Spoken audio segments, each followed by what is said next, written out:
I'm going to be profiling a Crystal Beast deck today. There's been quite a bit of support over the last year or two for this deck. We've had not Flames of Eternity, the Legendary Duelist. Legendary Duelist and Flood. Two sets where some really good support for this deck have come out, and I'm going to be showing you that today. First up, we've got 3 copies of Crystal Beast Sapphire Pegasus. This card, when you summon it to the field, you can set a Crystal Beast monster in your spell and trap card zone, which is really good. He's the best card in the deck. That activates on summon. It's not once per turn, and he can set himself. I mean, it's just he has like no restriction. A lot of these cards have very little restrictions, which is really good. Then we've got 3 copies of Crystal Beast Ruby Carbuncle. This one, when it's special summoned, you can special summon any monster in your spell and trap card zone to the field, which is kind of crazy. You can really spam the field really quickly. We've got 2 Topaz Tigers. You play 2 because he's kind of the bigger ones. You want to put him in your spell and trap card zone.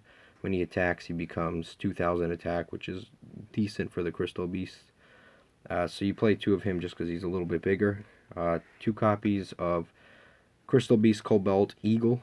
You play 2 of this because you can make Lightning Chidori with it, along with a few other cards that I'll show you in the extra deck.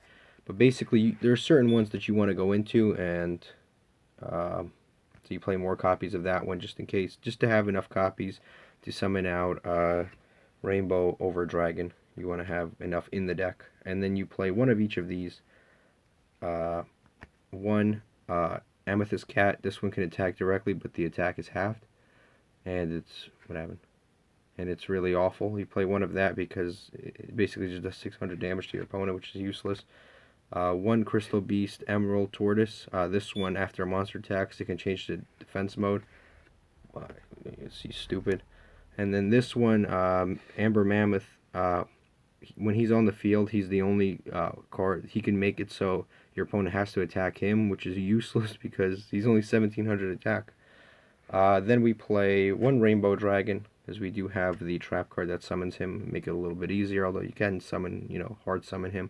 But usually you want to use the trap card during your opponent's end phase so you can actually use his good effects, because you can't use his good effects to shuffle all cards into the field, back into the deck until the following turn. So you just do it on the use the trap card on the end phase of your opponent's turn, and then you activate his effect as soon as your turn begins. Then we play 1 Hamon, Lord of Striking Thunder. Basically, just a monster with 4,000 attacks. So all you need to do is send 3 continuous spell cards, which all of these count as continuous spell cards on the field. So you send 3 to the graveyard, and then you can summon him. He's 4,000 attack. He's very few monsters in most main decks or extra decks that are 4,000 attack in Yu-Gi-Oh today. So you can just spit this thing out whenever you need to. I only play 1 just to kind of keep it going, but the problem with this is it's really kind of useless going first. You really just want to draw it maybe going second, or like if a couple turns into the duel. That way you can just summon a big monster out of nowhere. Then additionally, if it destroys a monster by battle, you inflict 1,000, which is again kind of useless. And then its bottom effect, I don't even really remember. Oh well, it's in defense position. Your opponent can only attack this, which basically the same thing as Amber Mammoth, but this thing actually has defense modes, like defense points, like some reasonable defense points. All right, now we're gonna go into the spell and trap cards. We play 3 copies of Rainbow Bridge. This is the second best search card in the entire game, other than Tune Table of Contents. It lets you add a crystal spell or trap card, not once per turn, not a hard once per turn, no cost whatsoever. It can let you add itself like Tune Table of Contents, but you can search like so many different cards, and I'll show you all of them right now. The best one to search usually is Crystal Bond. This card is once per turn. This lets you add a Crystal Beast monster from your deck to your hand, which is usually going to be Pegasus, and then it lets you set one, which is usually going to be Carbuncle. So that is once per turn, but it's a very good card. It's a +1. It's really, really good in this deck. Play 3 copies of Crystal Promise. This lets you target a Crystal Beast in your spell trap card zone and summon it to the field. Very good. 3 copies of Crystal Beacon. If you have 2 Crystal Beasts in your Spawn Trap Card Zone, you can summon a Crystal Beast from your deck. So you usually have 2, and then you summon this, and you get to summon the 2 that you have. Incredible.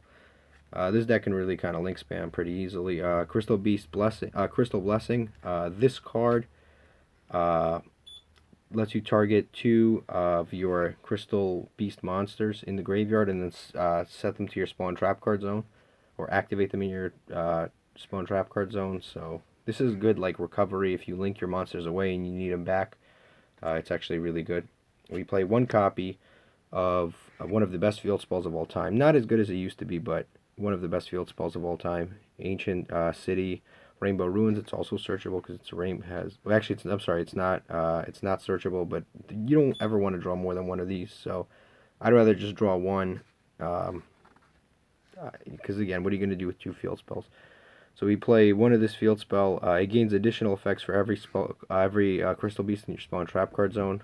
If you have 1, this card can't be destroyed. If you have 2, you can make 1 attack half the damage. If you have 3, you can negate a Spawn Trap card activation. If you have 4, you can draw a card during your main phase. And if you have 5, you can special summon 1 monster from your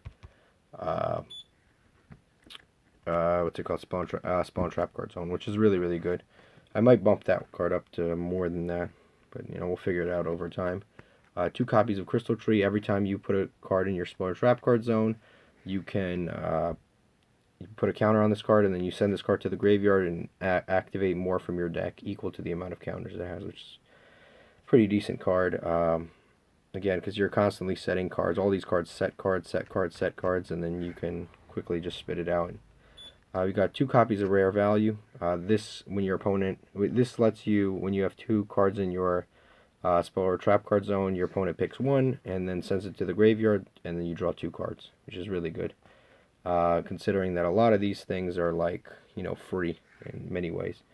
1 Crystal Abundance. This is one of those broken cards, but it's completely useless going first.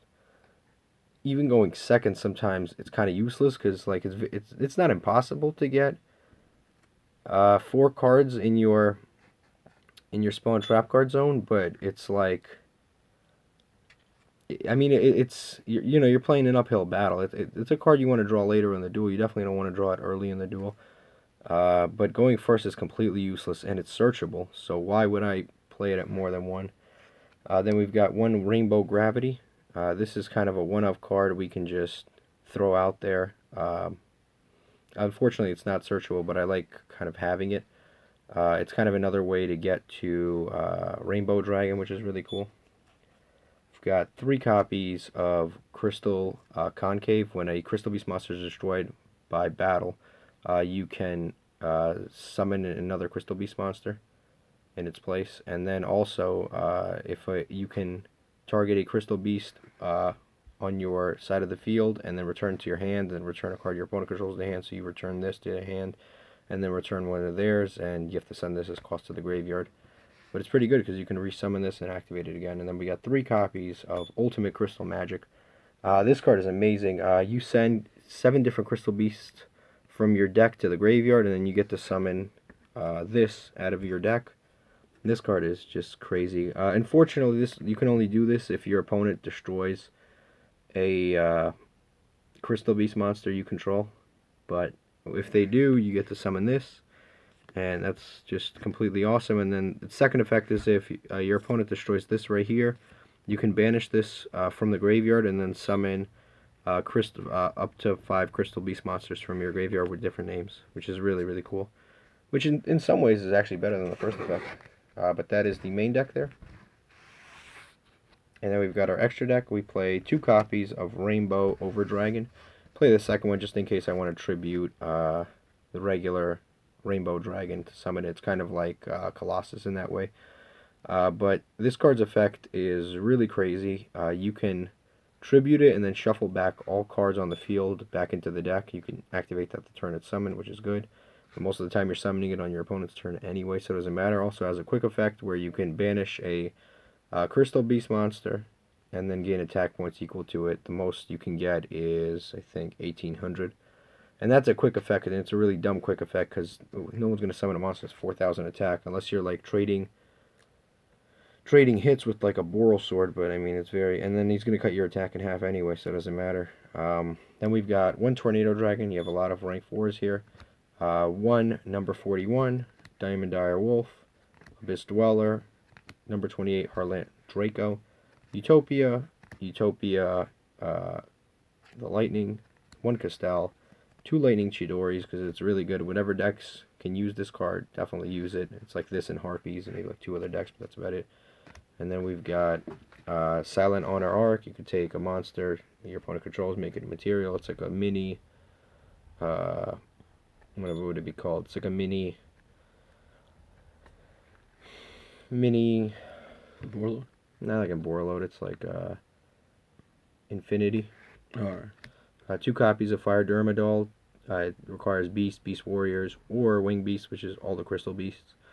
Almost all of them. And you can send a card from your Spawn Trap Card Zone to the graveyard, which you always have, and destroy a Spawn Trap Card your opponent controls, or, which is one pretty decent effect, or the second effect, which is when it inflicts battle damage, you can return one of your banished cards to your hand, which I guess you would banish off of that right there.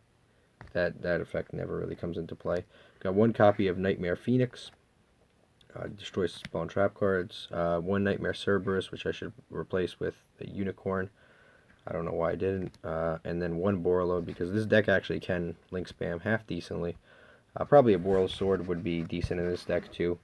I have no side decks just because this is like, side deck whatever's in the meta currently. I think this is just a fun deck to play with friends. I don't know if this is going to do anything other than that, but it's certainly a very, very enjoyable deck. It's kind of like a, say probably like a tier 4 or 5 kind of fun deck. It's not, I wouldn't even consider it rogue, unfortunately, but it is a very, very enjoyable deck to play.